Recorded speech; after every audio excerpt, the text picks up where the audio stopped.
Al-Facebook.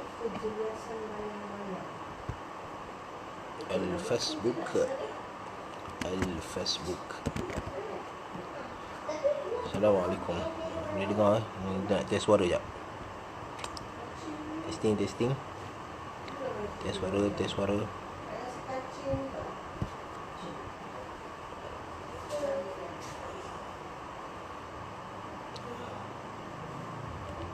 Tengok. Kita tengok kat Facebook je. Okey. Baik. Bismillahirrahmanirrahim. Boleh dengar? Alhamdulillah. Okey. Boleh dengar. Okey. Bismillahirrahmanirrahim. Assalamualaikum warahmatullahi wabarakatuh. Alhamdulillahirabbil alamin wa bihi nasta'inu ala umuri dunya waddin. Wassalatu wassalamu al-atammani al-akmalani ala khairi khalqillahi ajma'in Muhammad ibn Abdullah salawatullahi wa salamuhu alaihi wa ala alihi wa ashabihi wa man sara ala nahjihi wastanna bisunnatihi wahtada bihadihi ila yaumiddin, amma ba'd. Muslimin muslimat yang dirahmati Allah Subhanahu wa taala, seperti biasa kita mulakan dengan segala pujian dan pujaan kita kepada Allah Subhanahu wa taala. Di atas izin Allah Subhanahu wa taala dapat lagi kita teruskan perkongsian kita pada hari ini, di mana hari ini kita akan menceritakan tentang kehebatan Allah Subhanahu wa taala dan bagaimana Allah Subhanahu wa taala ini memiliki sifat yang kamal, maha sempurna, dan bagaimana Allah Subhanahu wa taala munazzahun an kulli naqs. Tidak ada sebarang kekurangan yang ada pada Allah Subhanahu wa taala, maka jadilah Allah Subhanahu wa taala satu-satunya Tuhan yang layak disembah, dan tidak ada siapa mana-mana zat yang setanding dengan Allah Subhanahu wa taala. Dan kadang-kadang bila kita ucapkan syukur pada Allah Subhanahu wa taala, syukur pada Allah Subhanahu wa taala adalah syukur yang berbentuk alhamd, yang berbentuk pujian. Di mana kalau kita syukur kepada manusia ataupun kita nak menunjukkan pujian kita, terima kasih kita pada manusia, kita berterima kasih pada manusia kerana sebab tertentu. Dia tolong kita, dia buat baik dengan kita, lalu kita puji dia dan kita berterima kasih kepada dia. Dan Allah Subhanahu wa taala manusia bila dia buat sesuatu baru kita puji dia, kita cakap terima kasih kepada dia. Tapi pada Allah Subhanahu wa taala pujian tu jalan pada bila-bila masa. Dia tak terikat dengan bila Allah Ta'ala beri nikmat pada kita barulah kita bersyukur. Sebab apa? Sebab kewujudan kita ni sendiri adalah satu anugerah daripada Allah Subhanahu wa taala. Maka sewajarnya lah untuk kita sentiasa memuji Allah Subhanahu wa taala, untuk menunjukkan, selain menunjukkan rasa syukur pada Allah Ta'ala, kita tunjukkan bahawa kita adalah hamba Allah Subhanahu wa taala. Kita adalah makhluk Allah Subhanahu wa taala. Lalu insya-Allah pada hari ini kita akan berkongsi satu surah. Kita dah selesai daripada surah At-Tariq semalam. Hari ini kita akan sambung dengan surah Al-A'la. Baik, sebelum kita cerita dengan surah Al-A'la ni, kita akan baca surah ni sama-sama insya-Allah. Surah ni rasanya dalam bulan Ramadan semua boleh hafal agaknya. Duk baca-baca tiap-tiap malam kan. Tiap-tiap malam ataupun baca sebelum sahur pagi-pagi ke, baca dalam solat witir kita. Sebab antara, nanti kita akan sebut, antara tempat-tempat di mana Nabi SAW baca surah Al-A'la adalah ketika solat witir. Okey. Lalu kita baca dulu. A'udzu billahi minasy syaithanir rajim. Bismillahirrahmanirrahim. Sabbihisma rabbikal a'la. Okey, ingat dia kadang-kadang, sebab kalau kita kadang-kadang kita zuk tu terlebih, so bila kita berhenti dekat belakang tu, mat dia 2 harakat je. Sabbihisma rabbikal a'la, 2 harakat. Harakat tu maksudnya pergerakan. Apa yang bergerak? Jari kita ni. 1 2 1 2. Okey. Sabbihisma rabbikal a'la الذي خلق فسوى والذي قدر فهدى والذي أخرج المرعى فجعله غثاء أحوى سنقرئك فلا تنسى إلا ما شاء الله إنه يعلم الجهر وما يخفى ونيسرك لليسرى فذكر إن نفعت الذكرى سيذكر من يخشى ويتجنبها الأشقى الذي يصلى النار الكبرى ثم لا يموت فيها ولا يحيا قد أفلح من تزكى وذكر اسم ربه فصلى بل تؤثرون الحياة الدنيا والآخرة خير وأبقى إن هذا لفي الصحف الأولى صحف إبراهيم وموسى. Baik, itu surah Al-A'la. Dan nama surah ini yang terkenal adalah nama surah Al-A'la. Al-A'la di mana ia ditulis dalam mushaf-mushaf daripada zaman Uthman bin Affan radhiyallahu taala anhu yang mengumpulkan mushaf, maka ditulis nama surah ini adalah surah Al-A'la. Dan nama surah ditulis untuk kita perkenalkan surah ni. Sebab kadang-kadang kita baca ayat, orang tanya ayat ni datang kat surah mana. Kalau nama surah tak ada, takkan kita nak kata ayat ni datang kat situ, kat sini, susah. So dinamakan dengan nama-nama surah kerana untuk memudahkan kita untuk bagi reference. Okey, so, sebab tu para sahabat dia memberi nama kepada surah-surah. Lalu pada surah ini Sabbihisma rabbikal a'la, maka dinamakan surah ini dengan surah Al-A'la. Walau bagaimanapun kita dapati daripada kalam Nabi SAW, daripada kalam para sahabat, nama yang terkenal yang menjadi bualan bibir di bibir mereka adalah surah Sabbihisma rabbikal a'la. Nama penuh Sabbihisma rabbikal a'la. Okey, maka mereka menamakan, ataupun kalau nak merujuk pada surah ni, maka Nabi dan para sahabat namakan surah ni dengan Sabbihisma rabbikal a'la. Al-a'la dari perkataan al-ulu, maksud dia tinggi. Okey, Al-A'la daripada Ali. Ali maksud dia tinggi. Al-Ulu, tinggi. So, ataupun ala. Kalau dalam bahasa Arab kita kata jalasa ala. Ala maksud dia duduk di atas. Maksudnya dia kursi kat bawah, dia dekat atas. So, tinggi. Al-Ulu. Dan bila datang perkataan Al-A'la, dia macam kabir, besar. Akbar, paling besar. Kan? Kita kata hada syai' kabir, ini benda besar. Dan kalau kita nak kata benda akbar, dia akbar ni dia boleh datang dalam dua bentuk. Akbar ni dia boleh datang dalam bentuk kita panggil untuk membuat perbezaan, perbandingan. Kita kata okey, pen dengan buku contohnya.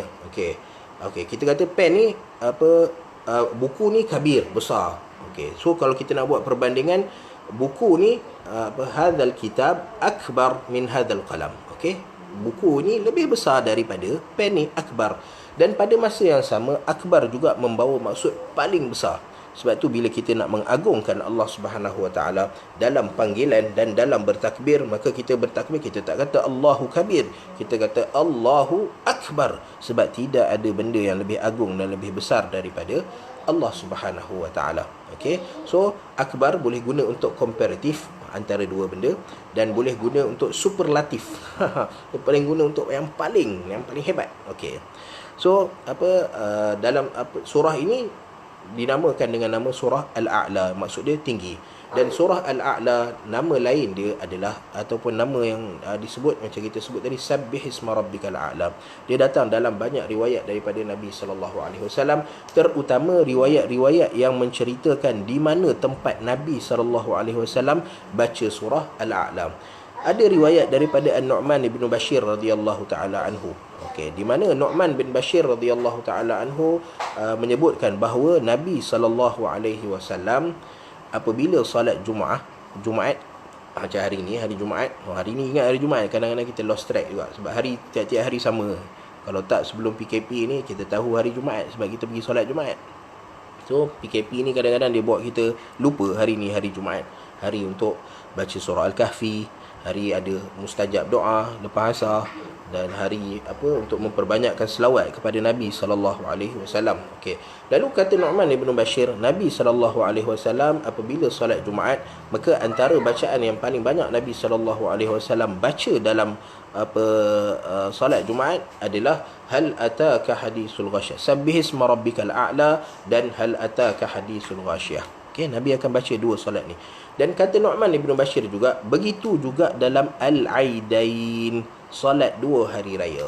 Okey, kita ada dua hari raya, iaitu hari raya puasa Aidil Fitri dan hari raya korban Aidil Adha. Okey, lalu dalam dua solat hari raya ni, Nabi SAW akan baca surah Al-A'la, sabbihisma rabbikal a'la. Nu'man bin Bashir kata sabbihisma rabbikal a'la.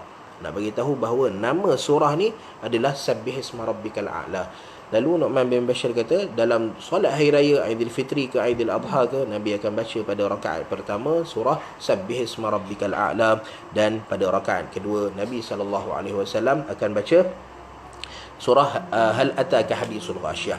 Begitu juga ada hadis daripada Ubay bin Ka'ab. Hadis Ubay bin Ka'ab yang mana kita sebut sebelum ni apabila kita cerita tentang surah Al-Kafirun, di mana Ubay bin Ka'ab, dan begitu juga bila kita cerita surah Al-Ikhlas, di mana Ubay bin Ka'ab radhiyallahu taala anhu menceritakan bahawa Nabi SAW apabila baginda solat witir, maka baginda akan baca dengan sabbihisma rabbikal a'la pada rakaat yang pertama, qul ya ayyuhal kafirun pada rakaat yang kedua, dan qul huwallahu ahad. Okey. So ini menunjukkan pada kita, satu, Nabi SAW baca dalam solat witir, Nabi akan baca dengan sabbihisma rabbikal a'la pada rakaat yang pertama. Dan bila ada bacaan pada rakaat kedua, bacaan pada rakaat ketiga, maka kita ketahui bahawa hadiun Nabi, petunjuk Nabi SAW apabila Nabi solat witir, walaupun kita boleh solat witir satu rakaat, kita boleh solat witir 5, 7, dan semua ini Nabi SAW sebut pada kita, maknanya kita boleh buat. Tetapi kalau kita tengok Nabi SAW dalam bacaan dalam solat, maka disebutkan 3 rakaat. Okey, rakaat pertama, rakaat kedua, rakaat ketiga. Bermakna sebaik-baik kita nak witir ataupun walaupun satu boleh, tapi kalau boleh kita jadikan 3 ni sebagai paling kurang. Sebab ini kita nak cuba ikut sunnah Nabi SAW. Sebab Nabi SAW bila sebut satu rakaat witir, Nabi kata idza khashiya ahadukumus subh atau idza khashiya ahadukumul fajr. Kalau kamu takut subuh tu masuk, barulah solat satu rakaat. Maksudnya walaupun Nabi benarkan, tapi nak kata Nabi galakkan untuk satu rakaat tu tak ada. Sebab riwayat yang datang banyak cerita tentang witir, semuanya 3 rakaat. Hatta dalam bacaan witir pun seperti mana yang diriwayatkan daripada Ubay bin Ka'ab ni, maka Nabi SAW solat witir dengan 3 rakaat. Okey, dengan 3 rakaat, dan nak buat satu salam boleh, nak buat 2 salam pun boleh, terpulang kepada masing-masing. Dan 2 salam tu lebih baik. Kenapa? Duk banding-banding dengan witir pula. Witir ni baik mana-mana keadaan pun, tapi kenapa kita kata kalau 2 salam tu lebih baik daripada 1 salam? Sebab kita sebut 2 tu pun dah nampak baik kan. 2 dengan 1 mana lagi banyak? Automatiklah 2 lagi banyak. So bila ada 2 salam, bermakna kita ada tambahan ibadah dalam tu. Okey, ada tambahan perbuatan dalam tu. So bila tambahan perbuatan, maka perbuatan yang 5 perbuatan dengan 6 perbuatan, kita, mana lagi elok untuk kita bagi pada Allah Subhanahu Wa Taala. So dah tentulah amalan-amalan yang lebih banyak bilangan perbuatan dia. Okey, sebab tu kita kata walaupun 2-2 witir, 3 rakaat dengan 1 salam boleh, dengan 2 salam boleh, tapi cuba amalkan yang 2 salam, kerana 2 salam ada tambahan ibadah salam dalam tu. Okey, maka ia lebih banyak ibadah berbanding dengan yang 1 salam. Begitu juga ada hadis daripada Jabir bin Abdullah radhiyallahu ta'ala, Jabir bin Samurah radhiyallahu taala anhu. Jabir bin Samurah, sebelum ni kita duk sebut Jabir bin Samurah, dia sebut bahawa Nabi SAW baca semasa solat Zuhur dan Asar dengan wasama izatil buruj dan wasama iwatariq. Dan Jabir bin Samurah ni juga meriwayatkan bahawa Nabi SAW dalam solat Zuhur, maka antara bacaan yang banyak Nabi SAW baca adalah Sabbihisma rabbikal a'la. Okey, kita nak sebutkan bahawa sahabat sebut nama surah ni Sabbihisma rabbikal a'la. Okey, dan ada riwayat yang kita pernah cerita juga, riwayat tentang Mu'adz bin Jabal radhiyallahu taala anhu, di mana Mu'adz bin Jabal ni dia adalah ketua kepada kaum dia, dan pada masa yang sama dia adalah dia suka nak pergi solat berjemaah dengan Nabi SAW. So ada ketikanya Mu'adz bin Jabal ni dia solat dengan Nabi SAW, dan ada ketikanya dia solat dengan kaum dia. Okey. Lalu keadaan sahabat yang solat dengan Nabi SAW dengan keadaan kaum Mu'adz bin Jabal ni, dia berbeza. Orang yang solat dengan Nabi, tengok Nabi SAW depan mata, Nabi baca panjang pun tahan. Macam kita lah, kita kalau pergi kat Makkah Al-Mukarramah, kita kadang sakit lutut, sakit belakang, tapi kita pergi Makkah Al-Mukarramah, solat belakang Abdul Rahman Sudais di depan belakang imam yang besar. So rasanya kalau dia baca panjang, kita marah dia, kata apalah Sudais baca panjang. Kita tak marah dia sebab kita yang pilih untuk pergi bersama dengan dia. So Mu'adz bin Jabal, sahabat-sahabat yang datang solat dengan Nabi SAW, mereka pilih untuk datang solat dengan Nabi SAW. Lalu Nabi baca panjang mana pun tenang, bahagia, dahlah solat dengan Nabi, berimamkan Nabi, dan jadi jemaah kepada Nabi. So sambil mereka beribadah pada Allah Subhanahu Wa Taala, mereka datang kerana suka, seronok solat dengan Nabi SAW.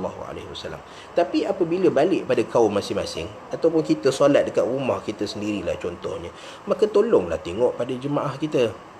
Kita bukan Nabi. Okey. So orang nak solat belakang kita tu, ada yang suka kita, ada yang tak suka kita. Okey, antara Nabi SAW sebut antara orang yang dilaknat adalah orang yang amma qauman wa hum lahu karihun. Orang yang jadi imam pada manusia, tapi semua orang jemaah dia benci pada dia, tak suka pada dia. Okey, so orang yang solat belakang kita ni, dia ada yang suka kita, ada yang tak suka kita. So kita pun janganlah cari sebab untuk orang lagi tak suka pada kita. So bila kita jadi imam, maka Nabi SAW kata falyukhaffif, maka ringankan bacaan. Mu'adz bin Jabal pada satu ketika solat Isyak baca dengan bacaan yang sangat panjang. Macam baca Al-Baqarah, panjang.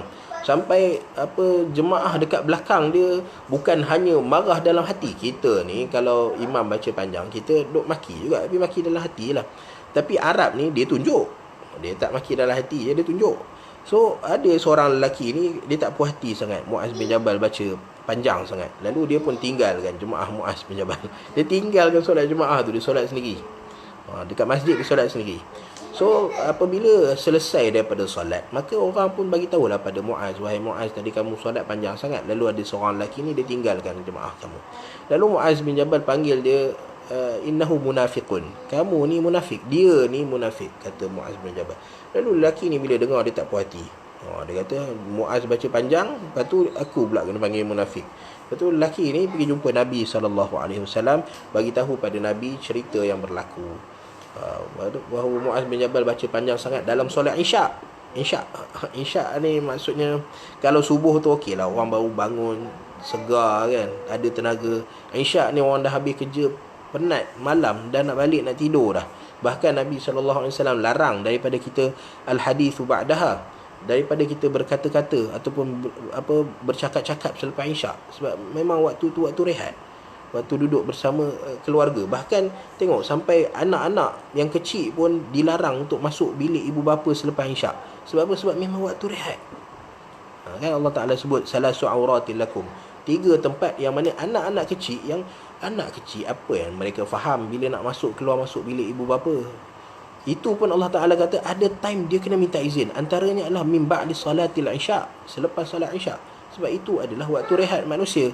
Waktu Isyak tu sendiri adalah waktu untuk kita penghujung sebelum kita berehat. Lalu kalau imam tiba-tiba kita dah lah baru balik kerja, kena nak lepas jam pula, dapat sampai kat surau, imam baca solat isyak, ya Rabbi, habis dia baca surah apa dia baca, agak-agak surah-surah yang panjang. So kita pun jadi marah, kata takkan tak tengok keadaan masyarakat. Lalu Nabi SAW sebut benda yang sama kepada Muaz bin Jabal. Nabi kata, kamu nak jadi fatan, kamu nak jadi orang yang bawa fitnah ke Muaz bin Jabal? Tengoklah keadaan masyarakat kamu. Membawa fitnah tu maksudnya kamu nak jauhkan orang daripada solat berjemaah ke? Okay? So kenapa Nabi SAW kata, kenapa kamu tak solat dengan bacaan yang pendek-pendek? Lalu antara contoh solat surah yang Nabi kata bacaan pendek-pendek ini adalah surah wasyamsi waduhaha, surah walaili idza yaghsha, dan juga surah sabbihisma rabbikal a'la. Okey. So ini yang Nabi SAW panggil fal yukhaffif. Okey. So kita tahu takhfif tu bukannya kita baca setiap kali solat, boleh, tapi janganlah setiap kali solat kita tengok orang penat, inna a'tainakal kautsar. Janganlah kita terlalu sebab kalau kita dah terbiasa setiap kali kita masuk dia tengok orang, memang kita faham dia penat, tapi penat pun janganlah sampai kita terlalu merendahkan, sampai ke tahap setiap kali tengok inna ataina, masuk dia qul huwallahu ahad. So Nabi SAW surah fal yukhaffif, dan Nabi yang sama yang surah fal yukhaffif baca dengan bacaan yang ringan dalam solat isyak. Nabi ajar pada Muaz bin Jabal, antara bacaan yang ringan adalah sabbihisma rabbikal a'la wal laili idza yaghsha wasyamsi waduhaha. Ini kadar takhfif pada Nabi SAW. Okey. Kalau kita tengok wal laili idza yaghsha, dalam al-Quran ada mungkin 6-7 baris, maksudnya separuh muka surat. Satu rakaat tu separuh muka surat adalah kadar yang sesuai. Okey, adalah kadar yang sesuai untuk semua masyarakat, insya-Allah. Sebab ada time-time Nabi SAW baca panjang, macam subuh Nabi SAW baca panjang.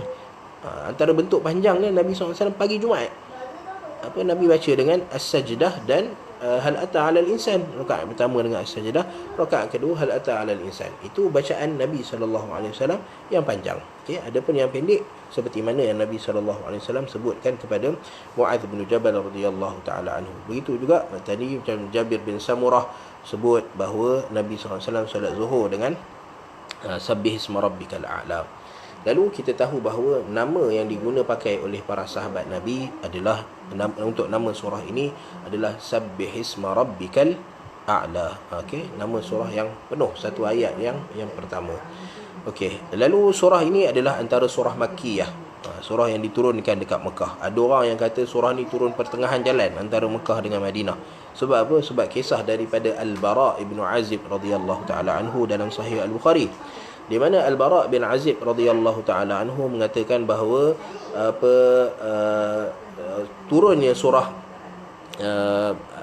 Al-A'la ni, apabila turunnya surah Sabbihisma Rabbikal A'la apabila sebelum aku sampai ke Madinah Al-Munawwarah, atau sebelum Nabi sallallahu alaihi wasallam sampai ke Madinah Al-Munawwarah. Tak ingat cerita dia. Sama ada sebelum dia atau sebelum Nabi SAW sampai ke Madinah Al-Munawwarah. Tapi syahid dia ialah sebelum salah seorang ni berhijrah ke Madinah Al-Munawwarah, Al-Bara' bin Azib dia dah dapat hafal dah, dia dah dapat baca dah surah Al-A'la ini, surah Sabbihisma Rabbikal A'la, menunjukkan bahawa surah ini turun sebelum hijrah Nabi SAW sampai ke Madinah Al-Munawwarah. Okey, maka surah ini adalah surah Makkiyah. Okey, surah Makkiyah. Dan fadail dia cukuplah untuk kita tahu bahawa Nabi SAW banyak baca surah ni. Masa hari raya Nabi baca, masa solat Jumaat Nabi baca, masa solat Zuhur Nabi baca, masa solat witir Nabi baca. Cukup untuk kita tahu bila Nabi banyak baca surah ni. Bahkan Nabi suruh kita, apabila kamu nak baca surah-surah yang ringkas, maka bacalah surah ini. Maka kita tahu ada kelebihan, cumanya tidak diceritakan kepada kita. Okey, bila Nabi banyak buat benda tu, sudah tentulah benda tu adalah benda yang terlalu banyak kelebihan di dalamnya. Okey. Kemudian berkenaan dengan asbabun nuzul, sebab apa turun surah ni, maka kita tak jumpa riwayat-riwayat yang menceritakan tentang sebab turunnya surah ini, melainkan kaitan dia dengan surah At-Tariq. Kaitan dia dengan surah At-Tariq, di mana dalam surah At-Tariq Allah Subhanahu wa taala tanya kepada manusia, falyanzuril insanu mimma khuliq. Allah Ta'ala tanya, wahai manusia, tengoklah pada kejadian diri kamu. Okey, ketika mana Allah Subhanahu Wa Ta'ala tanya dalam surah At-Tariq, apa Allah Ta'ala perintahkan kita untuk tengok pada diri kita. Dalam surah Al-A'la, Allah Subhanahu Wa Ta'ala sebut beberapa perkara yang Allah Ta'ala jadikan pada manusia. Okey, alladhi khalaqa fasawwa, Allah Subhanahu Wa Ta'ala kata, kita akan tengok ada khalaqa, ada sawwa, ada qaddara, fahada. Semua Allah Taala cerita dalam surah Al-A'la nanti. Okey.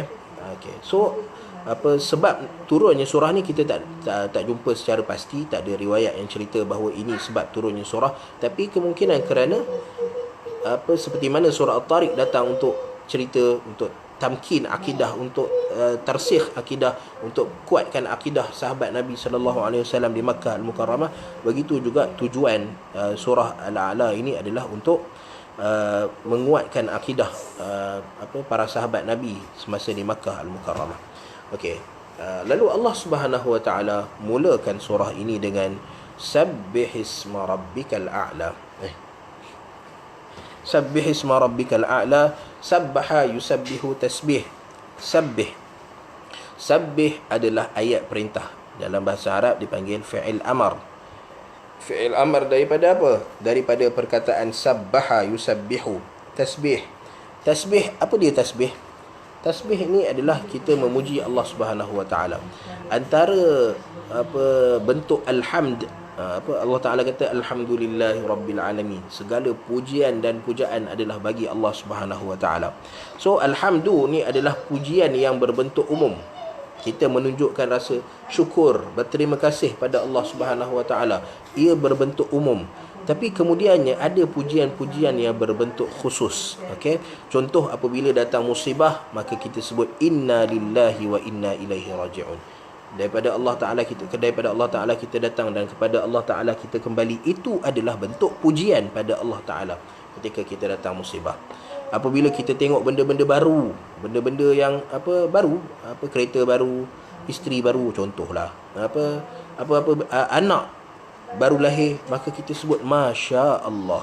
Itu pujian bagi Allah Ta'ala khusus untuk benda-benda baru. Dan ada bentuk pujian pada Allah Subhanahu Wa Ta'ala yang berbentuk tasbih, iaitu kita bertasbih, menyebut subhanallah. Lalu subhanallah ini adalah satu bentuk pujian pada Allah Subhanahu Wa Ta'ala. Dan pujian ini adalah pujian yang berbentuk tanzih, iaitu kita menyucikan Allah Subhanahu Wa Ta'ala daripada perkara-perkara yang tidak layak bagi Allah Subhanahu Wa Ta'ala. Sebab tu bila mana Allah Subhanahu Wa Ta'ala sebut tentang tasbih ni, maka Allah Ta'ala sebut tasbih ni untuk kontradik kepada benda-benda yang tak layak. Manusia sebut benda-benda yang tak layak untuk Allah Ta'ala, lalu Allah Ta'ala kata subhanak.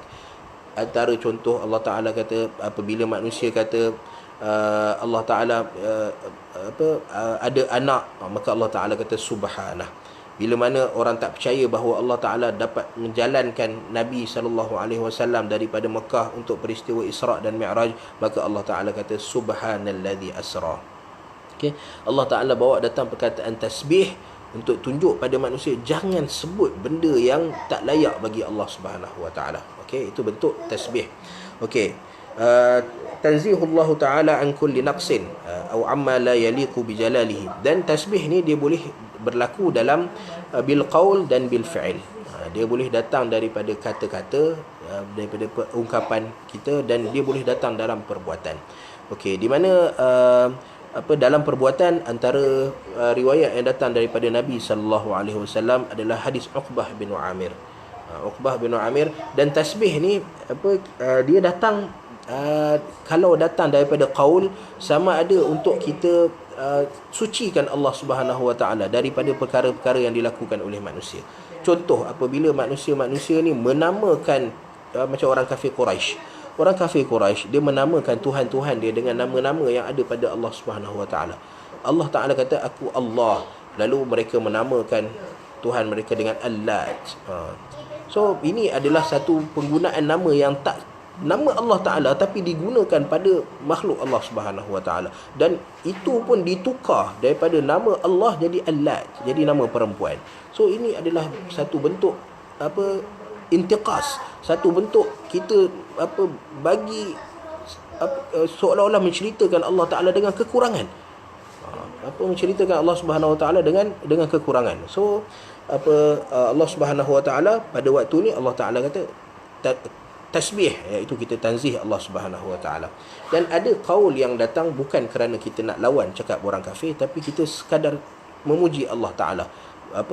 Memuji Allah Taala dengan menafikan sebarang kekurangan daripada Allah Taala. Seperti mana hadis Uqbah bin Amir, di mana kata Uqbah bin Amir, apabila turunnya radhiyallahu taala anhu, apabila turunnya ayat fasabbih bismi rabbikal azim pada surah Al-Waqiah, fasabbih bismi rabbikal azim, banyak ayat fasabbih bismi rabbikal azim. Okey, lalu apabila turun fasabbih bismi rabbikal azim, maka Nabi SAW kata kepada para sahabat, ij'aluha fi ruku'ikum. Okey, baca benda ni dalam rukuk kamu. Sebab tu antara sunnah Nabi SAW dalam solat, apabila kita rukuk maka kita baca subhana rabbiyal azim. Subhana rabbiyal azim. Boleh baca subhana rabbiyal azim, boleh baca subhana rabbiyal azim wa bihamdih. Dua-dua datang riwayat daripada Nabi SAW. Dan kata Uqbah bin Amir lagi, apabila turunnya ayat sabbihisma rabbikal a'la, maka kata Nabi SAW, ij'aluha fi sujudikum. Bacalah subhana rabbiyal a'la dalam sujud kamu. Okey, maksudnya tasbih pada Allah Subhanahu Wa Taala boleh diungkapkan secara ibtidaan. Sebab tasbih ni macam kita sebut tadi, kita tanzih. Tanzih ni menafikan kekurangan. So bila nak menafikan kekurangan, maka sudah tentu apabila orang dakwa pada Allah Ta'ala ada kekurangan, baru kita sebut subhanallah. So apabila contohnya kita tengok ada perbuatan-perbuatan manusia yang mengingkari, seolah-olah menafikan Allah Ta'ala ni maha mendengar ke maha melihat, apabila mereka buat maksiat dan kita nampak orang buat dosa dan maksiat depan kita, lalu kita pun kata subhanallah. Bukan kerana kita puji dia, sebab ini masalah orang kat Malaysia ni, bila sebut subhanallah, dia tanda dia adalah untuk tunjuk benda-benda yang cantik. Bila tengok alam cantik, subhanallah. Sedangkan alam ni kita sebut subhanallah sebab apa? Sebab kita sedang menafikan kekurangan. Yang buat benda ni, yang buat alam ini sudah tentu yang bersifat kamal, yang bersifat sempurna. Lalu kita nak menafikan kekurangan sambil memuji Allah Ta'ala, lalu kita sebut subhanallah. Subhanallah bukan untuk benda yang cantik. Untuk benda yang baru kita sebut dah tadi, Masya Allah. Sebut Masya Allah. Tapi subhanallah untuk tanzih Allah Subhanahu Wa Ta'ala. Sebab tu bila kita tengok benda-benda yang tak elok berlaku depan mata kita, yang seolah-olah menunjukkan bahawa Allah Subhanahu Wa Taala mereka ni tak percaya bahawa Allah Taala Maha mendengar, Allah Taala tahu setiap perbuatan mereka, lalu kita kata subhanallah. Orang tepuk dahi, subhanallah. Macam mana kamu boleh buat benda ni? Kamu tak percaya ke Allah Taala Maha melihat? Allah Taala tahu perbuatan kamu. Bagaimana kamu boleh melakukan maksiat kepada Allah Subhanahu Wa Taala? Okey. Lalu ada pelbagai bentuk perbuatan manusia yang memerlukan untuk kita tanzih Allah Subhanahu Wa Taala, yang boleh kita sebut subhanallah bila kita tengok benda-benda seperti ini. Antaranya adalah apabila nama-nama Allah Subhanahu Wa Taala ataupun kalam Allah Subhanahu Wa Taala diletakkan dekat tempat yang tak sepatutnya. Ada ayat-ayat Al-Quran, lalu ayat Al-Quran ini ditulis dekat baju ke, ditulis dekat seluar ke, ada nama-nama Allah Subhanahu Wa Taala lalu dilekatkan dekat kasut ke, tempat yang tak layak bagi Allah Subhanahu Wa Taala. Lalu bila kita tengok perbuatan ni berlaku, maka kita kata subhanallah. Kita sedang tanzih Allah Taala daripada an kulli naqs. Apabila kita tengok orang yang bersumpah dengan nama Allah Ta'ala, tapi dia bersumpah dengan benda yang dia menipu.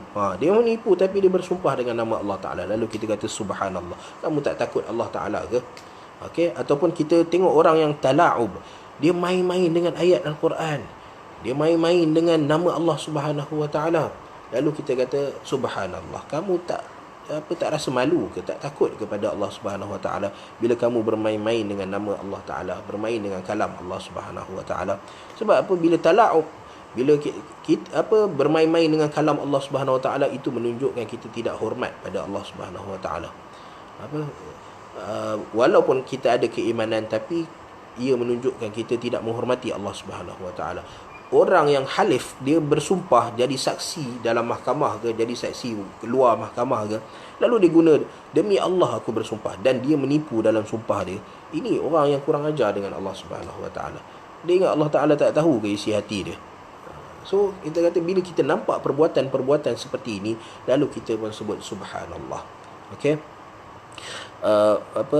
Dan kemudiannya tanzih Allah Subhanahu wa taala ni dia boleh jadi dengan qaul, dia boleh jadi dengan perbuatan, dan dia boleh jadi dengan tafakkur.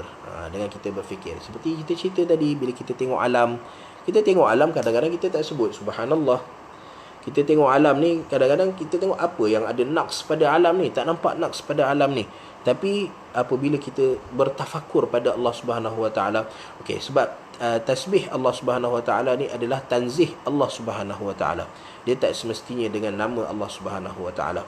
Okey, bila kita fikir tentang alam ni, lalu kita dapati bahawa alam ni adalah satu ciptaan yang hebat, yang tak mungkin daripada sesuatu melainkan Tuhan yang tidak ada kekurangan pada dia, dengan segala aturan yang cantik, dengan segala ciptaan yang cantik, yang indah, yang hebat ni, maka kita pun kata subhanallah dalam hati kita je, dengan tafakkur saja, tanpa kita sebut.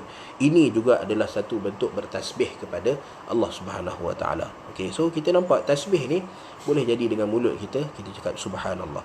Boleh jadi dengan perbuatan kita apabila kita larang ataupun kita tak buat perkara-perkara yang menunjukkan intiqas pada Allah Subhanahu wa taala. Contoh, kita ada kertas-kertas yang kita tulis nama Allah taala, kertas-kertas yang ada kalam Allah taala, lalu kita pun main campak sana, main campak sini. Bila nak buang dalam tempat, campur sekali dengan najis. Kan ada orang-orang dia nak buang, dia buang sekali, campur dengan najis. Lalu kita kata ini perbuatan yang tak patut pada Allah Subhanahu wa taala. So apabila kita tak buat perbuatan tu, maka pada masa yang sama kita sedang bertasbih kepada Allah taala. Kita sedang tanzih Allah Subhanahu wa taala daripada segala kekurangan. Itu adalah bentuk tasbih. Lalu Allah Subhanahu wa taala kata sabbih, maka sentiasalah kamu bertasbih kepada Allah taala.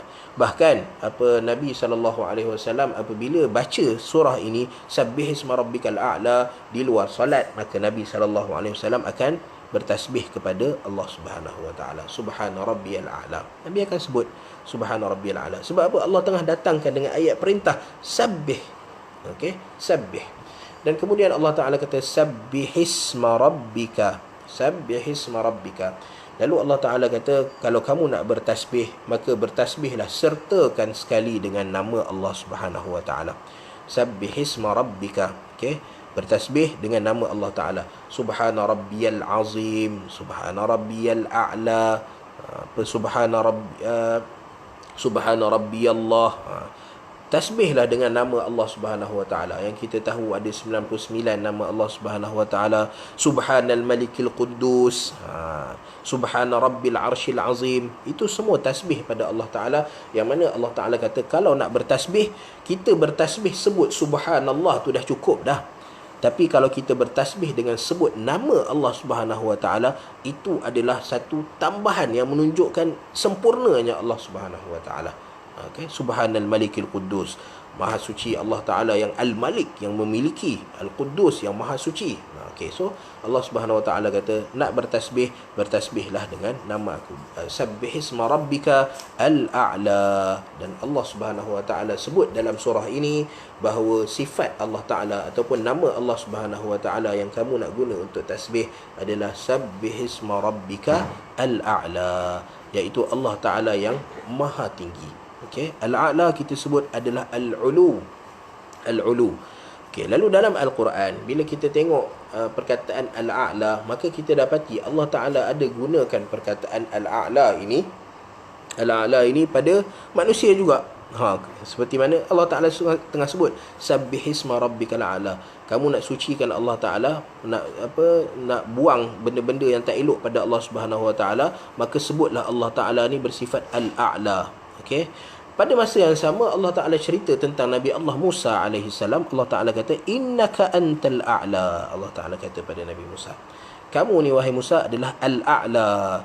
So ada perkataan yang sama, al-a'la Allah Ta'ala guna pada Nabi Musa, dan al-a'la Allah Ta'ala guna pada Allah Subhanahu Wa Ta'ala. Okey. So kaedah kita balik pada asal. Ada perkataan yang sama tetapi hakikat yang berbeza. Okay. Macam kita sebut pada permulaan tadi, di mana perkataan akbar dia boleh jadi komparatif, dia boleh jadi superlatif. Okay. Macam tu juga al-a'la. Al-a'la dia boleh jadi komparatif, dia boleh jadi superlatif. Pada Allah Subhanahu wa taala ia adalah uluwul mutlaq, superlatif. Allah Taala yang maha tinggi, paling tinggi, yang tidak ada yang lebih tinggi daripada Allah Subhanahu wa taala. Adapun pada hak manusia ataupun pada hak mana-mana makhluk Allah Subhanahu wa taala, bila kita nak sebut al-a'la, maka ia hanya boleh untuk membawa maksud komparatif. Okey, di mana Allah Subhanahu wa taala bila sebut tentang cerita Nabi Allah Musa alaihi salam, maka Allah Taala sedang membandingkan Nabi Musa alaihi salam dengan tukang-tukang sihir Firaun, bahkan dengan Firaun tu sendiri. Maka Allah Taala kata, wahai Musa, la takhaf, tak usah takut pada tukang sihir ni. Ialah sebab tukang sihir datang beramai-ramai nak lawan Nabi Musa, lalu tukang sihir tunjukkan kehebatan mereka, tukar tongkat dan tali menjadi ular, dan ular tu banyak. Sebab tukang sihir tu banyak, maka ular tu jadi banyak lah.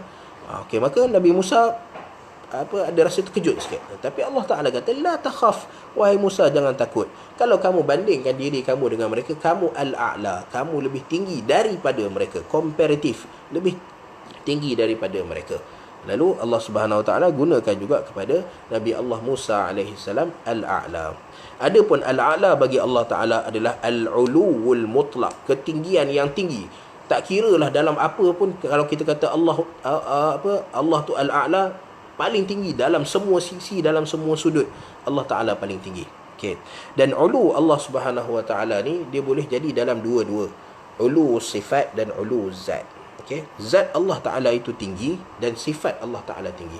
Sifat Allah Ta'ala tinggi kita tahu, sebab mana ada makhluk ataupun mana-mana benda zat yang hampir sama dengan Allah Ta'ala dari segi sifat. Tak ada. Allah Ta'ala sebut walillahil mathalul a'la. Allah Ta'ala ini adalah yang paling tinggi sekali. Tak ada yang lebih tinggi. Kalau kamu jumpa ada orang pemurah dekat dunia, kamu panggil dia Ar-Rahim ke, Al-Jawad ke, Al-Karim ke, kamu panggil dia, sebab pemurahnya dia, baiknya dia dengan orang. Tapi ada tak orang yang lebih karim daripada Allah Ta'ala? Tak ada. Allah Ta'ala Al-A'la, paling tinggi. Kalau ada orang karim, tak ada orang boleh lawan Allah Ta'ala. Kalau ada orang boleh mencipta dekat dunia ni, tak ada orang boleh lawan ciptaan Allah Subhanahu Wa Ta'ala. So Allah Ta'ala dari segi sifat adalah Al-A'la. Dan dari segi zat juga Allah Subhanahu Wa Ta'ala berada pada Al-Ulu, ketinggian. Di mana bila mana Allah Subhanahu Wa Ta'ala nak cerita tentang dirinya sendiri, maka Allah Ta'ala kata Ar-Rahmanu 'alal 'arsy istawa. Dan bila Nabi SAW cerita tentang kat mana arasy Allah Subhanahu Wa Ta'ala, maka fawqa samawati sab', kemudian ada air, kemudian ada arasy, kemudian ada kursi, dan kemudian Allah Subhanahu Wa Ta'ala. So Allah Ta'ala paling tinggi, tak ada yang lebih tinggi daripada dia. Itu Allah Ta'ala ulu zat dan ulu sifat. Allah Ta'ala tinggi dari segi sifat, maknanya tak ada, mana ada, mustahil ada mana-mana zat yang mempunyai sifat yang hampir dengan Allah Ta'ala. Tak ada. Sebaik-baik manusia sekalipun tak ada yang sama macam Allah Subhanahu Wa Ta'ala. Dan ulu zat, tak ada yang pernah sampai lebih tinggi daripada Allah Subhanahu Wa Ta'ala. Itu sangat mustahil. Okey. Kemudian sabbih isma rabbikal a'la alladhi khalaqa fasawwa. Lalu Allah Subhanahu Wa Ta'ala beri sebab kenapa kamu kena bertasbih pada Allah Subhanahu Wa Ta'ala. Kenapa kamu kena puji Allah Subhanahu Wa Ta'ala. Kenapa kamu kena pertahankan Allah Subhanahu Wa Ta'ala, bersihkan Allah Subhanahu Wa Ta'ala daripada kekotoran yang dibawa oleh orang-orang yang mencemarkan Allah Subhanahu Wa Ta'ala, mencemarkan Allah Ta'ala dengan tak beriman pada Allah Ta'ala, mencemarkan Allah Ta'ala dengan syirik pada Allah Ta'ala, mencemarkan Allah Subhanahu Wa Ta'ala dengan melakukan dosa dan maksiat pada Allah Subhanahu Wa Ta'ala, mencemarkan Allah Ta'ala dengan ubah nama dan sifat Allah Subhanahu Wa Ta'ala. Okay, menyamakan Allah Ta'ala dengan makhluk. Ini semua benda-benda yang memberi satu bentuk kekurangan pada Allah Ta'ala. Lalu kita tanzih Allah Subhanahu Wa Ta'ala daripada benda-benda ini. Lalu Allah Ta'ala bagi sebab. Kenapa kamu kena puji Allah Ta'ala? Kerana alladhi khalaqa, kerana Allah Ta'ala lah yang cipta. Allah Ta'ala cipta semua benda. Allah Ta'ala cipta kamu. Allah Ta'ala cipta apa yang kamu perlukan. Kita nak hidup ni, manusia nak hidup, kita perlu apa? Kita perlukan udara. Lalu Allah Ta'ala cipta udara. Dan Allah Ta'ala cipta pokok yang menghasilkan oksigen. Kita perlukan makanan. Allah Ta'ala cipta binatang-binatang. Allah Ta'ala turunkan hujan daripada langit, air sungai yang mengalir. Semua ini adalah untuk keperluan kita. Khalaqa, Allah Ta'ala cipta semua ni. Dan Allah Ta'ala cipta bukan dengan susah payah. Allah Ta'ala cipta dengan 2 huruf je. Innama amruhu idza arada syai'an an yaqula lahu kun. Allah Ta'ala kata kun, maka jadilah semua perkara. So Allah Ta'ala kata, sifat Allah Ta'ala khalaq. Allah Ta'ala mencipta. Lalu Allah Ta'ala kata khalaqa, yang mencipta ini adalah sifat Tuhan. Lalu kenapa Allah Subhanahu Wa Ta'ala tak bagi kita dia ada manusia-manusia ni dia cuba untuk berusaha untuk mengubah ciptaan Allah Ta'ala. Kenapa Allah Ta'ala larang kita daripada ubah ciptaan Allah Ta'ala? Kerana seolah-olah macam kita cuba untuk lawan Allah Ta'ala dari segi penciptaan. Dan keduanya kerana melambangkan kita tak redha dengan benda yang Allah Ta'ala cipta. Sedangkan Allah Ta'ala kata sifat dia Tuhan mencipta. So bila Allah Ta'ala cipta sesuatu dan kita adjust benda tu, seolah-olah kita kata oh ciptaan Allah ni tak lengkap, tak sempurna, lalu kita adjust bagi jadi sempurna.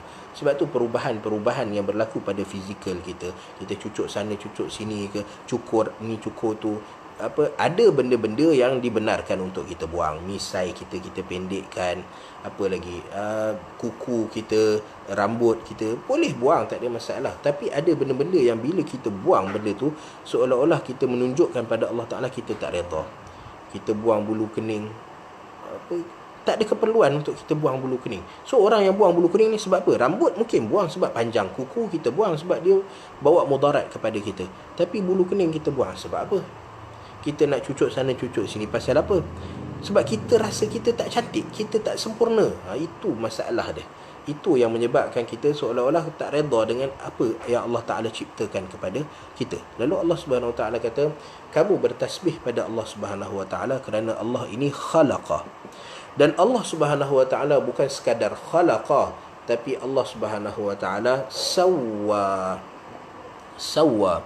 Apa maksud sawwa? Sawwa ialah Allah Subhanahu Wa Ta'ala, dia taswiyah ni lurus. Bila kita nak betulkan saf dalam solat kan, Nabi SAW kata sawu, istawu ataupun sawu sufufakum. Okey, sawu maksudnya bagi nampak kukuh, nampak saf tu saf yang cantik, yang menarik. So maksud sawwa adalah fi ahsanis surah, dalam bentuk yang paling cantik. Allah Ta'ala bila cipta, Allah Ta'ala cipta dengan benda tu sesuai dengan, nanti kita tengok, dengan qaddara, dengan takdir yang Allah Subhanahu Wa Ta'ala tentukan untuk dia. Bila manusia, Allah Ta'ala ciptakan dengan fizikal dia, dengan akal dia, dengan emosi dia. Kerana manusia perlukan semua tu untuk jadi khalifah. Kalaulah Allah Ta'ala tak tanamkan pada manusia ada nafsu, ada emosi, kita tengok pokok kita buat tak tahu je. Sebab apa? Tak ada emosi, tak ada benda nak buat. So kita tengok pokok biar je. Tapi dengan akal kita yang ada, dengan keinginan kita, nafsu kita, lalu kita tengok pokok, kita kata oh ini boleh ditukarkan untuk menjadi perabot contohnya. Okay? Kita tengok ikan-ikan dalam laut, kita kata oh ini boleh jadi makanan. Kita tengok lembu, kita kata oh ini kalau buat, ataupun kambing, kita kata kalau buat jadi kambing golek bakar ni sedap. So benda-benda ni datang kerana sawwa ahsanus surah. Allah Ta'ala jadikan kita dengan kelengkapan yang ada, dengan segala benda yang diperlukan untuk kita untuk membina satu kehidupan yang baik. Khalaqa fasawwa. Kemudian sabbih isma rabbikal a'la alladhi khalaqa fasawwa walladhi qaddara fahada. Okey, nampak ini 4 yang kita sebut. Khalaqa fasawwa, qaddara fahada. Allah Subhanahu Wa Ta'ala dah susun takdir semua makhluk Allah Subhanahu Wa Ta'ala sebelum Allah Ta'ala cipta mereka lagi. Sebelum Allah Subhanahu Wa Ta'ala cipta langit dan bumi, sebelum 500 tahun sebelum Allah Subhanahu Wa Ta'ala cipta langit dan bumi, Allah Ta'ala dah tentukan takdir setiap makhluk Allah Ta'ala. Manusia ni Allah Ta'ala tentukan bagi dia ada tugas-tugas dia. Kamu sebagai khalifah Allah Ta'ala di atas muka bumi, kamu kena mengabdikan diri pada Allah Ta'ala. Cara kamu beribadah adalah dengan salat, dengan puasa, dengan zakat, dengan haji. Dan cara kehidupan kamu, Allah Ta'ala kata kamu perlukan makan, kamu perlukan minum, kamu perlukan udara, dan kamu perlu untuk melihat. Semua ini adalah takdir. Takdir maksudnya susun atur yang Allah Ta'ala tetapkan. Bagi manusia ada susun atur dia, bagi binatang ada susun atur dia. Susun atur binatang, Allah Ta'ala ciptakan binatang untuk dijadikan makanan. Ada binatang untuk dijadikan tunggangan. Ada binatang yang digunakan untuk ada tujuan-tujuan dia, dan ada binatang yang Allah Ta'ala bawa datang untuk uji manusia je. Macam khinzir. Khinzir, kita rasa apa keperluan ada khinzir dekat dunia ni? Nak makan tak boleh, nak pegang tak boleh. So apa keperluan dia? Keperluan dia adalah untuk Allah Ta'ala uji orang-orang yang beriman. Allah Ta'ala kata lahmul khinzir hurrimat alaikumul maitatu waddamu wa lahmul khinzir. Allah Ta'ala haramkan makan daging khinzir. Lalu Allah Ta'ala nak tengok siapa di kalangan manusia ni yang taat pada Allah Subhanahu wa Ta'ala. So binatang pun dia tahu. So bila binatang ni Allah Ta'ala takdirkan dia untuk jadi makanan manusia. Ada binatang yang ditakdirkan untuk jadi binatang tunggangan. Sebab tu Nabi SAW haramkan humur al-ahliyah, keldai-keldai. Kenapa diharamkan untuk makan? Kerana keldai ni dijadikan binatang tunggangan yang digunakan untuk angkut barang di atas belakang dia. So kalau kita makan keldai, dah tak adalah binatang nak angkut. Ni Nabi haramkan al-humur al-ahliyah. Okay, tapi himar wahsyi Nabi benarkan. Keldai-keldai yang liar, kuda belang, maka Nabi SAW benarkan kita makan. Maksudnya himar tu bukanlah haram secara mutlak, tapi kerana keperluan dia. Setiap benda tu dah ada takdir dia. Pokok-pokok. Sebab tu kita pelik dengan orang yang kesian. Kesian tengok ayam kena sembelih. Kesian tengok. Kita zalim dengan dia, ya. Kita duk sembelih dia slow, pakai pisau yang tumpul. Itu zalim, ya. Tapi untuk kita makan dia tu tak zalim. Sebab itu takdir dia. Allah Ta'ala memang cipta dia untuk dimakan oleh manusia. Dan kita rasa rugi kalau dia mati sia-sia tak makan. Dan dia pun kita rasa sedih. Sebab binatang-binatang, semua makhluk Allah Ta'ala ni sentiasa bertasbih memuji Allah Ta'ala. Semua nak buktikan bahawa mereka ini adalah makhluk dan hamba Allah Subhanahu Wa Ta'ala. Nak melaksanakan tuntutan dan tanggungjawab yang Allah Ta'ala bagi pada mereka. So kita pun kena saling tolong-menolong lah.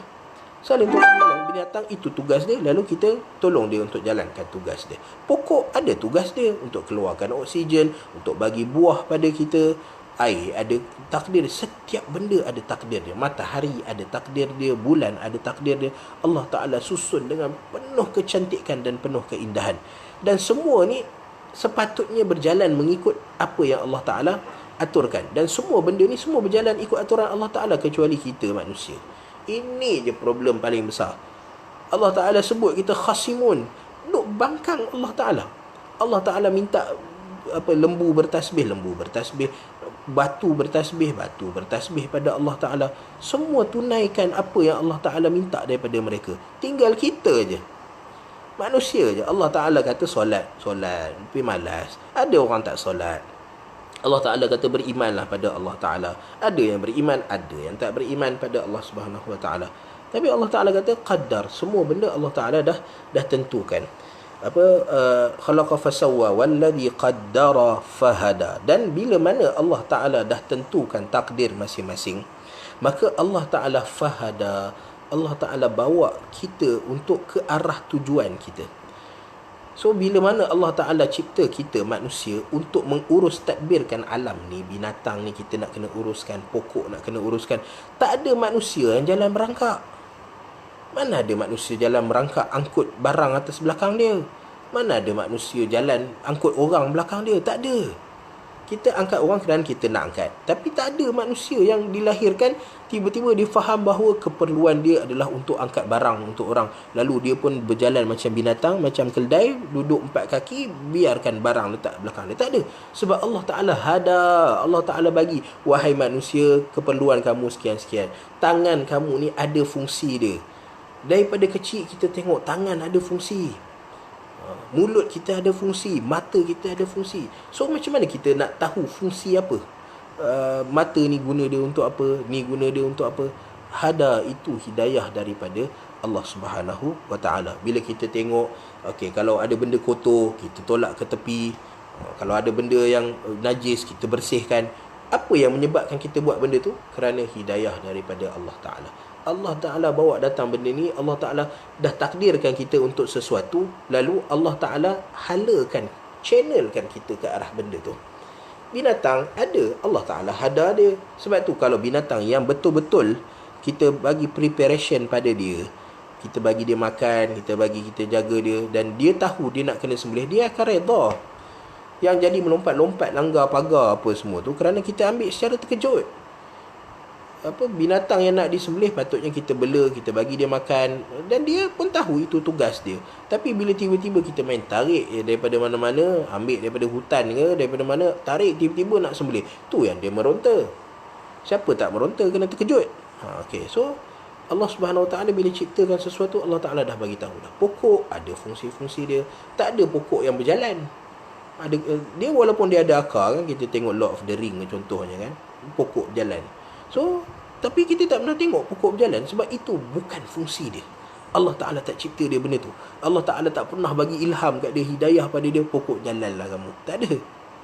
So setiap benda Allah Ta'ala dah takdirkan, dan Allah Ta'ala dah channelkan semua ke arah benda yang Allah Ta'ala takdirkan. Okay, walau bagaimanapun satu-satunya masalah adalah pada manusia, di mana Allah Ta'ala dah bawa datang hidayah. Sama ada hidayah secara dengan akal, kita boleh tahu macam mana kita nak uruskan hidup, dan Allah juga dah bagi tahu hidayah bagaimana untuk beribadah pada Allah Ta'ala, bagaimana untuk menjadikan Allah Ta'ala itu Tuhan.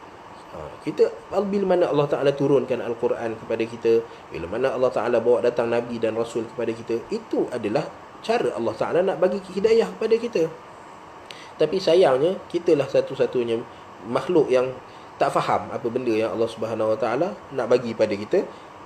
Dan kemudian kita boleh berbangga yang kita lebih hebat daripada binatang, kita lebih hebat daripada pokok. Dan Allah Ta'ala sebut dalam Al-Quran, orang yang tak faham hidayah ni, dia memilih untuk tidak memahami hidayah yang Allah Ta'ala bagi pada dia. Lalu Allah Ta'ala kata, ulaika kal an'ami bal hum adall wa laqad dhara'na li jahannam katsiran minal jinni wal ins lahum qulubun la yafqahuna biha. Allah Ta'ala dah bagi, takdirkan pada dia, Allah ciptakan pada dia ada hati yang guna untuk yafqahuna biha, untuk faham. Allah Ta'ala bawa perintah, faham perintah Allah Ta'ala. Allah Ta'ala bawa larangan, faham larangan Allah Subhanahu Wa Ta'ala. Tapi la yafqahuna biha, dia tak nak guna hati dia. Lahum a'yunul la yubsiruna biha. Allah Ta'ala bagi mata untuk tengok benda-benda yang elok, untuk tengok kejadian Allah Subhanahu Wa Ta'ala, ciptaan-ciptaan Allah Subhanahu Wa Ta'ala, tapi dia memilih untuk tak nak tengok. Lahum qulubun la yafqahuna biha, lahum a'yunul la yubsiruna biha, wa lahum adhanun la yasma'una biha. Datang telinga, Allah Ta'ala suka dengarlah, pergi dengar. Nabi datang, Nabi sebut apa, pergi dengar. Ayat Al-Quran Allah Ta'ala sebut apa, pergi dengar. Hadis Nabi SAW, Nabi sebut apa, pergi dengar. Tapi kita pilih untuk tak nak. Lalu Allah Ta'ala kata, bila kamu langgar takdir yang Allah Ta'ala bagi pada kamu, Allah Ta'ala dah channelkan kamu keluar daripada channel yang Allah Ta'ala bagi. Allah Ta'ala kata, kamu jangan banggalah, kamu lebih dahsyat daripada an'am. Ulaika kal an'am, mereka ini seperti binatang-binatang. Balhum adal, dan bahkan mereka lebih teruk daripada binatang-binatang. Sebab binatang pun bila Allah Ta'ala bagi tanggungjawab pada dia, mereka laksanakan tanggungjawab. Tapi kita manusia tiba-tiba dengan bangganya kita kata ada akal pada kita, ada fizikal yang baik, sebut laqad khalaqnal insana fi ahsani taqwim. Tiba-tiba kitalah jadi makhluk pertama yang ingkar pada Allah Subhanahu Wa Ta'ala. Alladhi khalaqa fasawwa, walladhi qaddara fahada, walladhi akhrajal mar'a. Dan Allah Subhanahu Wa Ta'ala kata, antara takdir yang Allah Subhanahu Wa Ta'ala tentukan pada manusia adalah akhrajal mar'a. Allah Ta'ala mengeluarkan al-mar'a. Al-mar'a, apa dia al-mar'a? Al-mar'a daripada perkataan ra'a yar'a, ataupun ra'a yar'i, rakyat. Rakyat pun daripada perkataan ra'a. Apa ra'a di dalam bahasa Melayu? Ra'a yang diternak, benda yang dijaga dan diternak, yang ra'yu. Kalau kita kata dalam bahasa Arab ra'yul ghanam, maksudnya kita bela binatang. Ra'yu zira'ah, kita jaga tumbuh-tumbuhan, kita tanam pokok, kita tanam sayur, lalu kita jaga pokok-pokok, tumbuh-tumbuhan ni. So itu ar-ra'yu, benda yang kita jaga dan kita pelihara dia. So binatang-binatang, benda-benda yang dipelihara, tumbuh-tumbuhan. Tapi dalam ayat ini Allah Subhanahu Wa Ta'ala tunjukkan kepada tumbuh-tumbuhan. Sebab apa? Sebab Allah Ta'ala guna perkataan akhrajal mar'a. Akhraja maksudnya mengeluarkan. Okey, kalau binatang Allah Subhanahu Wa Ta'ala mungkin Allah Ta'ala kata ciptakan, Allah Ta'ala ni. Tapi akhraja biasanya daripada bumi dan dikeluar daripada bumi. So benda yang keluar daripada bumi adalah tumbuh-tumbuhan. Lalu Allah Subhanahu Wa Ta'ala bagi tahu, kamu bertasbih pada Allah Subhanahu Wa Ta'ala, antara sebabnya adalah kerana tumbuh-tumbuhan. tumbuh-tumbuhan ni mungkin bagi kita tak nampak sangat. Kenapa Allah Ta'ala highlightkan tumbuh-tumbuhan? Dalam banyak benda yang Allah Ta'ala bagi pada kita, air, binatang, kenapa Allah Ta'ala highlightkan tumbuh-tumbuhan? Sebab kita tak nampak apa signifikannya tumbuhan ni pada kita. Pokok kat luar kita buat tak tahu je, sebab kita tak nampak apa fungsi dia pada kita. Sampailah kalau orang yang belajar sains, dia tahulah pokok-pokok ni untuk mengeluarkan oksigen, untuk sedut karbon dioksida dan keluarkan oksigen. So dia boleh nampak, dia boleh faham kepentingan pokok. Tapi bagi orang biasa yang tengok pokok, apa yang dia nampak daripada pokok? Sebab tak nampak ni lah Allah Ta'ala nak highlightkan. Kamu yang rasa pokok tu tak ada apa-apa, kamu ingat binatang-binatang tu boleh hidup ke tak ada pokok? Lembu mana makan benda lain? Lembu tak ada lembu yang makan nasi. Kita je makan nasi. Lembu makan pokok, makan rumput. So kalau Allah Ta'ala tak tumbuhkan rumput tu, rasanya lembu ada tak? Kalau ada pun matilah, dah tak ada makanan. Okay. Binatang-binatang ternakan yang kita makan, kambing, kuda, mana ada mereka makan ayam KFC? Semua makan tumbuh-tumbuhan yang Allah Subhanahu Wa Ta'ala keluarkan kepada mereka. Tapi kita tak perasan benda tu, sebab kita tak ada direct contact dengan pokok ni. Tak ada orang pergi kat pokok makan daun dia ngap, tak ada. Okay. So kita makan lembu, tapi kita tak tahu bahawa lembu tu makan daripada pokok. Lalu Allah Ta'ala kata, Alladhi akhrajal mar'a. Allah Ta'ala lah yang keluarkan tumbuh-tumbuhan ni, pokok-pokok ni, agar binatang-binatang ni boleh makan, agar kamu boleh hidup, ada udara. Kita tak perasan benda ni, tapi bila kajian kajian saintifik dilakukan, maka didapati bahawa pokok keluarkan udara yang mana membolehkan kita dapat oksigen. Okey. So tapi sebab benda tu tak zahir, tak nampak depan mata kita, lalu kita tak perasan. Lalu Allah Ta'ala datang dan Allah Ta'ala highlightkan, Alladhi akhrajal mar'a. Tapi kemudiannya Allah Subhanahu Wa Ta'ala bagi tahu, faja'alahu ghutha'an ahwa. Tapi cuba kamu tengok pada pokok-pokok ni, kata Allah Subhanahu Wa Ta'ala. Kita habiskan dekat ayat ni. Esok ataupun minggu depan kita sambung habiskan surah Al-A'la. Faja'alahu ghutha'an ahwa. Dan kamu tengok pada pokok-pokok yang Allah Ta'ala keluarkan. Pokok-pokok ni keluar dengan, kita duk tunggu keluar putik dia, pucuk dia, kemudian dia membesar jadi sihat, berwarna hijau. Lalu Allah Ta'ala kata, kamu tengok pada penghujung pokok ni. Adakah pokok ni selama-lamanya dia hijau? Adakah pokok ni selama-lamanya dia segar? Adakah pokok ni selama-lamanya dia mengeluarkan dia punya buah?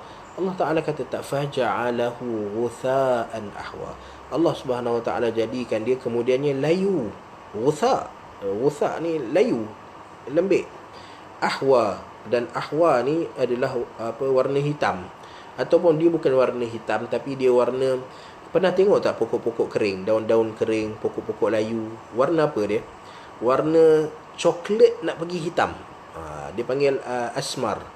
Asmar ni warna orang Malaysia lah, kebanyakan orang Malaysia kulit dia asmar. Asmar ni nak kata hitam tak hitam, nak kata putih pun tak putih, dia coklat macam ni lah, asmar. Asmar ni nampak coklat sebab duduk bawah cahaya. Kalau tak putih kot. Okey, asmar. So Allah Ta'ala bagi tahu, kamu tengok pokok ni, daripada dia kecil sampai besar, dia jadi hijau, orang ambil manfaat daripada dia, dan kemudiannya akhirnya dia berubah menjadi satu tumbuhan yang layu, yang berwarna hitam, yang orang tak nak dekat pun dengan dia.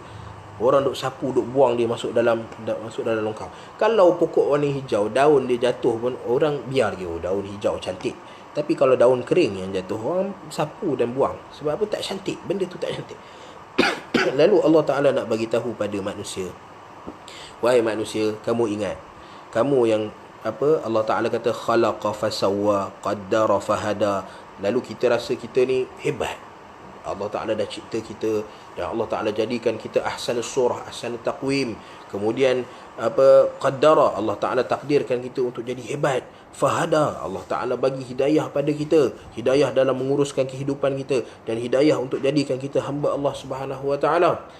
Dan tapi Allah Ta'ala nak ingatkan kita, ingat satu masa nanti, seperti mana pokok ni yang dulunya cantik dan kuat, dia jadi layu dan hitam, kamu juga akan lalu benda yang sama. Kamu akan lalu benda yang sama. Pada waktu muda orang datang perlu pada khidmat kamu, orang perlu kepada tenaga kamu, orang perlu kepada akal buah fikiran kamu. Tapi bila dah berusia, orang makin menjauhkan kamu. Okey. Kita dah tak boleh nak bagi manfaat pada orang seperti mana kita muda. Boleh lagi bagi manfaat, kerana hikmatus syuyukh, kebijaksanaan ni ada pada orang-orang yang berusia. Mereka lagi banyak makan garam daripada orang-orang yang muda.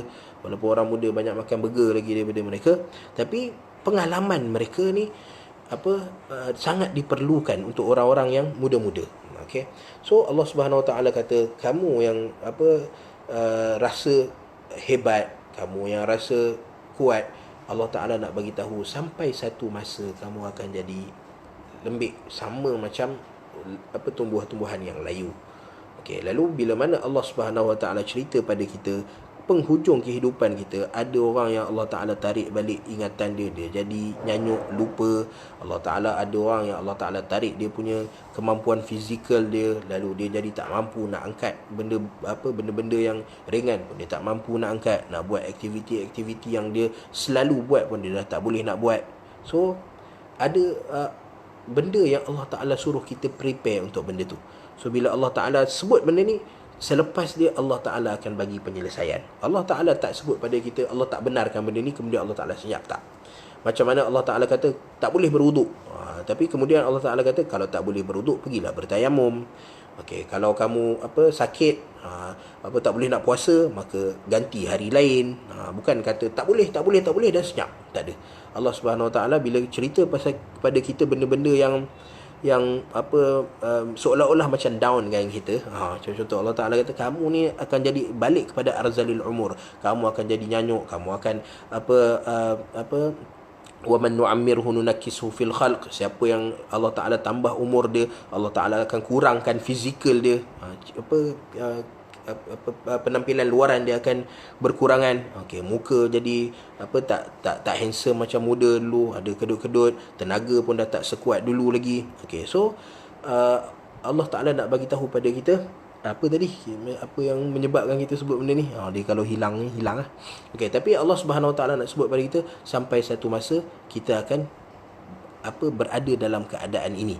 Lalu Allah Subhanahu Wa Ta'ala akan bawa penyelesaian dia. Apa penyelesaian yang Allah Subhanahu Wa Ta'ala bawa? Kita tunggu hari Isnin nanti insya-Allah pada ayat sanuqri'uka fala tansa, kata Allah Subhanahu Wa Ta'ala dalam surah Al-A'la. Lalu kita tangguhkan dulu pada hari ini, kita cukup dekat ni dulu insya-Allah. Kita tepuk dada, kita tanya iman kita pada Allah Subhanahu Wa Ta'ala sejauh mana, bila mana Allah Ta'ala suruh kita bertasbih pada Allah Ta'ala, bila Allah Ta'ala suruh kita mengagungkan Allah Ta'ala, bila mana Allah Subhanahu Wa Ta'ala suruh kita jangan buat perkara-perkara yang menunjukkan bahawa ada kekurangan pada Allah Subhanahu Wa Ta'ala, sejauh mana kita melaksanakan tuntutan dan tanggungjawab yang Allah Ta'ala minta pada kita.